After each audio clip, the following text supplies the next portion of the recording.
जो धूली सत्याग्रह जो पिला माने करिसेंती अयस्कांत राय आउ सांग मैंने जो करिसेंती पारादीप नागरिक मंचर पिला निहाती जरूरी थिला कारण पारादीप प्रदूषण एत मात्रा बर्तमान क्रिटिकल जोन रही आईआईटी न्यू दिल्ली स्टाटिस्टिक्स अनुसार यहाँ क्रिटिकली पल्यूटेड जोन हिसाब से रही सहित भी आपजे देखिपे जे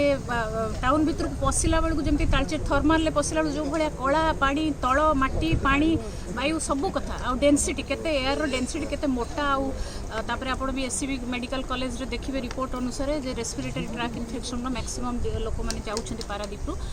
यहाँ गोटे बहुत बड़ समस्या बर्तमान गोटे माने जीवन उपर कहवा गले प्रति आदिवासी मानकर पारादीप पड़ी गोटे गोटे साधारण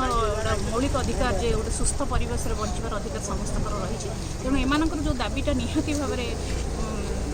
प्रशंसनीय जे ये दाबी आज आम जिला प्रशासन सहित भी मो मैडम कलेक्टर सहित भी कथा आसिली एडी महोदय भी आसिले तेणु बर्तमान जोटा ये बर्तमान प्रेजेंट सिचुएसन जो डिमांड करुँच गोटे एनवायरमेंटल कंट्रोल मॉनिटरिंग कमिटी जोटार कि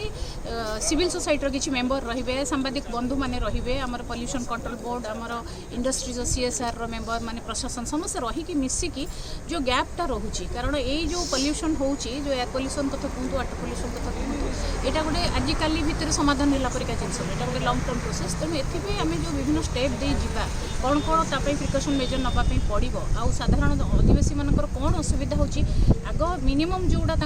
जोड़ा जो असुविधाटा से एकदम फेस कर सका उठिले जमी मशारी बहलर कला माटी पड़ जाऊँगी धूली पड़ जाऊँगी सहीटा को आग ताकू कंट्रोल करने पड़ो किंतु सहीटा गोटे मॉनिटरिंग कमिटी करा जाऊ जो किसी रे आमर ये दाबी रही काली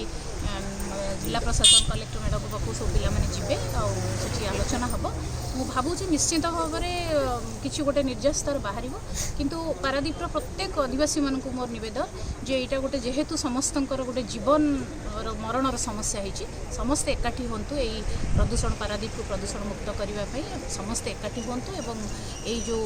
इंडस्ट्रीज गुड़ाक जो पॉल्यूशन करुच्ची इंडस्ट्रीज तो हम सब जगह किंतु तापे जो प्रिकसन मेजर्स नवा कथा विभिन्न इंडस्ट्री मिनिमम जिनस ना तेणु से गुड़ा सब विचार को नियाई जदि गोटे कमिटी करा निश्चित भाव में किसी गोटे यार स्थायी समाधान हो पार आशा रखुच्छे।